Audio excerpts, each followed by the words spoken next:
BNP জন্ম থেকেই সাংবাদিক বান্ধব দল বললেন শামা ওবায়দ। জ্ঞানভিত্তিক প্রজন্ম তৈরির কাজ গুরুত্বের সঙ্গে বিবেচনা করছি বললেন তথ্যমন্ত্রী।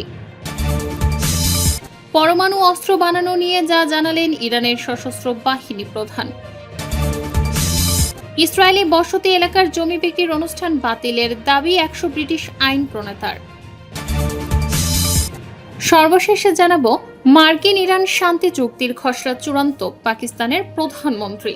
শিরোনাম শুনলেন, এবারে বিস্তারিত। বিএনপি জন্ম থেকেই সাংবাদিক বান্ধব দল বললেন শামা ওবায়দ। পররাষ্ট্র প্রতিমন্ত্রী শামা ওবায়দ বলেছেন, বাংলাদেশ জাতীয়তাবাদী দল জন্ম থেকেই সাংবাদিক বান্ধব দল, তবে মিথ্যা সংবাদ পরিবেশন থেকে সাংবাদিকদের বিরত থাকতে হবে। তিনি বলেছেন আমরা সবসময় সংবাদপত্রের স্বাধীনতা ও মত প্রকাশের স্বাধীনতায় বিশ্বাস করি। শুক্রবার 12 জুন সন্ধ্যায় ফরিদপুরের সালোথা প্রেস ক্লাবের ভবন উদ্বোধন শেষে তাকে দেয়া এক সংবর্ধনা অনুষ্ঠানে প্রধান অতিথির বক্তব্যে তিনি এসব কথা বলেন। তিনি বলেন, শহীদ রাষ্ট্রপতি জিয়াউর রহমানের হাত ধরে বাকশালের অবসান ঘটিয়ে দেশে বহুদলীয় গণতন্ত্র প্রতিষ্ঠিত হয়েছিল। এক সময় সব সংবাদপত্র বন্ধ করে দেওয়া হয়েছিল। তখন তিনি সংবাদপত্রগুলো পুনরায় চালুর উদ্যোগ নেন এবং সাংবাদিকদের স্বাধীনভাবে মত প্রকাশ ও সংবাদ পরিবেশনের সুযোগ করে দেন। শহীদ জিয়ার সেই 17 বছর আন্দোলন সংগ্রামের পর একটু সুষ্ঠু ভোটের মাধ্যমে সরকারে এসেছে।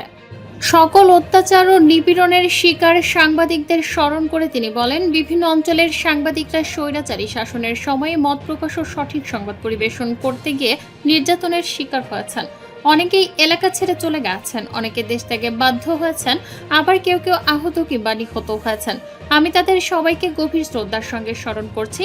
বিগত 17 বছর সাংবাদিকরা গুলি ও দমনপীড়ন উপেক্ষা করে নির্ভয় সংবাদ পরিবেশন করেছেন উল্লেখ করে তিনি বলেন, তারা যদি সত্য সংবাদ তুলে না ধরতেন তাহলে দেশের মানুষ জানতে পারত না স্বৈরাচারী শাসনের সময় সাধারণ মানুষ কি ধরনের নির্যাতনের শিকার হয়েছেন।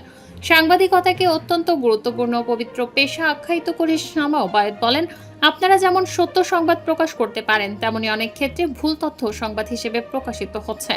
অনেক সময় কৃত্রিম বুদ্ধিমত্তা ব্যবহার করে বিরোধী মতকে ভুলভাবে উপস্থাপন করা হচ্ছে। এসবের বিরুদ্ধে বিএনপি সরকার সোচ্চার রয়েছে। তাই আমাদের সবাইকে মিথ্যা সংবাদ পরিবেশন থেকে বিরত থাকতে হবে। এর আগে ফিতা কেটে ও দেওয়ার মাধ্যমে সালোথা প্রেস ক্লাবের নতুন ভবনের উদ্বোধন করেন পররাষ্ট্র প্রতিমন্ত্রী শামা ওবায়দ ইসলাম। পরে প্রেস ক্লাবের পক্ষ থেকে তাকে ক্রেস্ট ও ফুল দিয়ে শুভেচ্ছা জানিয়ে সংবর্ধনা দেওয়া হয়। সালোথা প্রেস ক্লাবের সভাপতি মোহাম্মদ নুরুল ইসলাম নাহিদের সভাপতিত্বে এবং সাধারণ সম্পাদক মোহাম্মদ সাইফুল ইসলামের সঞ্চালনায় অনুষ্ঠানে আরও উপস্থিত ছিলেন সালোথা উপজেলা নির্বাহী কর্মকর্তা দবির উদ্দিন, সহকারী পুলিশ সুপার মোহাম্মদ আল ফাহাদ, উপজেলা সহকারী কমিশনার মামুন সরকার, সালোথা থানার ওসি বাবলুর রহমান খান, উপজেলা বিএনপির সাবেক সভাপতি মোহাম্মদ সিদ্দিকুর রহমান তালুকদার, উপজেলা পরিষদের সাবেক ভাইস চেয়ারম্যান আসাদ মাতুব্বর, উপজেলা বিএনপির যুগ্ম সাধারণ সম্পাদক খন্দকার খায়রুল বাশার আজাদ, বিশিষ্ট ব্যবসায়ী মোহাম্মদ আতাউর রহমান, যুবদল নেতা এনায়েত হোসেন, হাসান আশরাফ সহ স্থানীয় ব্যক্তিরা। জ্ঞানভিত্তিক প্রজন্ম তৈরির কাজ গুরুত্বের সঙ্গে বিবেচনা করছি বললেন তথ্যমন্ত্রী। তথ্য ও সম্প্রচার মন্ত্রী জহিউদ্দিন স্বপন বলেছেন, একটা জ্ঞানভিত্তিক প্রজন্ম তৈরি করার কাজটাকে আমরা অত্যন্ত গুরুত্বের সঙ্গে বিবেচনা করছি। আমাদের শিক্ষার্থীদের মধ্যে যাতে উদ্বোধনী চিন্তা ও বিজ্ঞান ভিত্তিক গবেষণা এবং প্রযুক্তি নির্ভর সমাধান তৈরি করার দক্ষতা এবং যোগ্যতা গড়ে ওঠে, আমরা আমাদের শিক্ষা কারিকুলামকে সেভাবেই পুনর্গঠন করতে চাচ্ছি, নতুন করে কাঠামো দিতে চাচ্ছি। শুক্রবার সকালে বরিশালের গৌরনদীতে স্কুল কলেজের শিক্ষার্থীদের অংশগ্রহণে অনুষ্ঠিত উপজেলা পর্যায়ে স্টার্টআপ বিজ্ঞান প্রকল্প ও উদ্ভাবনী ধারণা প্রদর্শন কর্মসূচির উদ্বোধনী অনুষ্ঠানে ভার্চুয়ালি যুক্ত হয়ে প্রধান অতিথির বক্তব্যে তিনি এসব কথা বলেন। মাধ্যমিক ও উচ্চ মাধ্যমিক শিক্ষা অধিদপ্তরের এডুকেশনাল এক্সেলেন্স সাপোর্ট স্কিম অ্যাসিডিটির উদ্যোগে অনুষ্ঠানের আয়োজন করা হয়। গৌরনদী উপজেলা পরিষদ অডিটোরিয়ামে উপজেলা নির্বাহী অফিসার মোহাম্মদ ইব্রাহিমের সভাপতিত্বে উদ্বোধনী অনুষ্ঠানে বিশেষ অতিথি ছিলেন উপজেলা বিএনপির সদস্য সচিব শরীফ জহির সাজ্জাদ হান্নান, উপজেলা প্রাণী সম্পদ কর্মকর্তা পলাশ সরকার, উপজেলা কৃষি সম্প্রসারণ কর্মকর্তা শারমিন আক্তার, উপজেলা মাধ্যমিক শিক্ষা কর্মকর্তা মোহাম্মদ মাহবুব আলম, উপজেলা আইসিটি অফিসার বিপ্লব কুমার দেবনাথ, উপজেলা academic supervisor Gouranga Prasad Gain, Gournadi girls school and কলেজের অধ্যক্ষ নির্মল চন্দ্র হালদার। বক্তব্য রাখেন সরকারি গৌরনদী কলেজের বিজ্ঞান বিভাগের একাদশ শ্রেণীর শিক্ষার্থী বাঁধন সাহা, আগৈলঝাড়া ডিগ্রি কলেজের বিজ্ঞান বিভাগের একাদশ শ্রেণীর শিক্ষার্থী জ্যোতি সোম প্রমুখ। পরমাণু অস্ত্র বানানো নিয়ে যা জানালেন ইরানের সশস্ত্র বাহিনী প্রধান।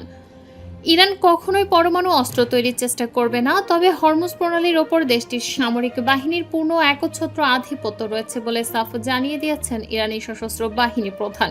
দেশটির শীর্ষ সামরিক কর্মকর্তা অ্যাডমিরাল হাবিবুল্লাহ সাইয়ারি এই তথ্য নিশ্চিত করেছেন।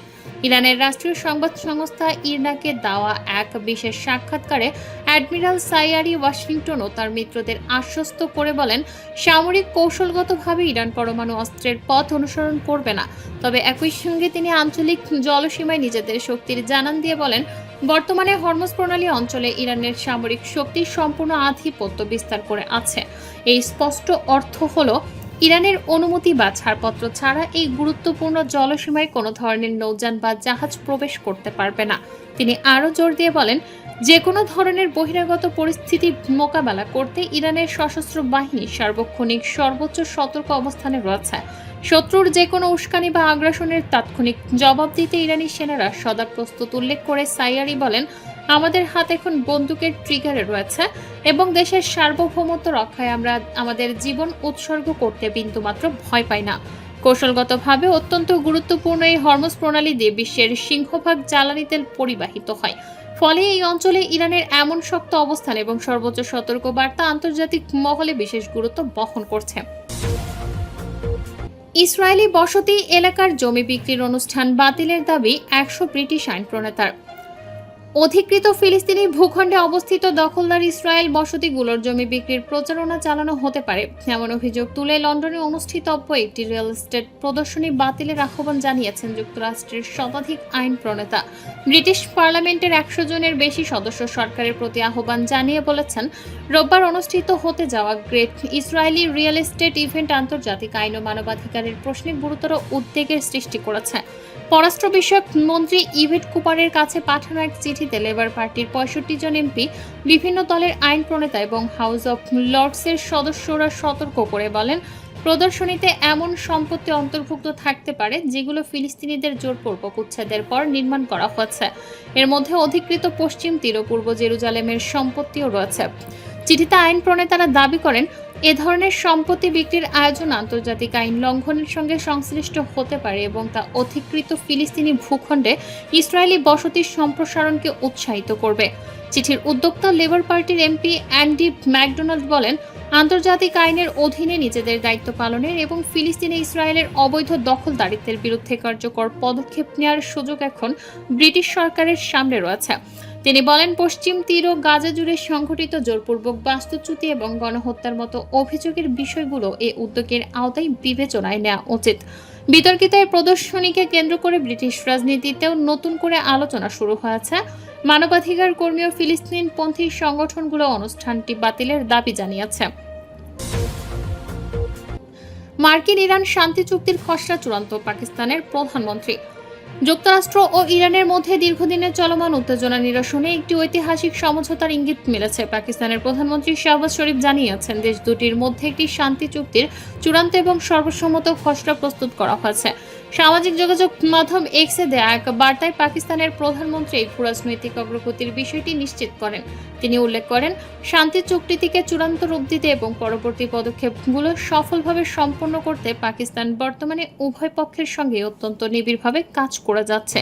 বিশ্ব রাজনীতিতে চরম উত্তেজনাপূর্ণ এই দুই দেশের মধ্যকার সম্পর্ক উন্নয়নের প্রচেষ্টাকে এক অভূতপূর্ব মাইলফলক হিসেবে দেখছেন শাহবাজ শরীফ।